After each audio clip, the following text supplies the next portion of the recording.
गईली अपने पियवा से हार छोटी ननदी, गईली अपने पियवा से हार छोटी ननदी।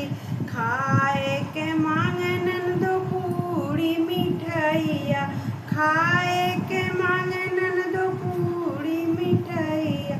ऊपरा से चटनी अचार छोटी ननदी, ऊपरा से चटनी अचार छोटी ननदी। खाए के मांगन दो दुई दुई पनावा, खाए के मांगन दे दुई दुई पनावा। ऊपरा से गुटका पुकार छोटी ननदी, ऊपरा से गुटका पुकार छोटी ननदी। गईली अपने पियवा से हार छोटी ननदी, गईली अपने पियवा से हार छोटी ननदी। सोवे के मांगद ननदो लाली पलंगिया, सोवे के मांगे ननदो लाली पलंगिया।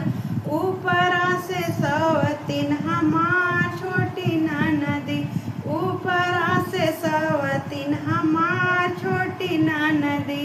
गईली अपने पियवा से हार छोटी ननदी। राधे राधे दोस्तों, कैसा लगा कमेंट में ज़रूर बताना।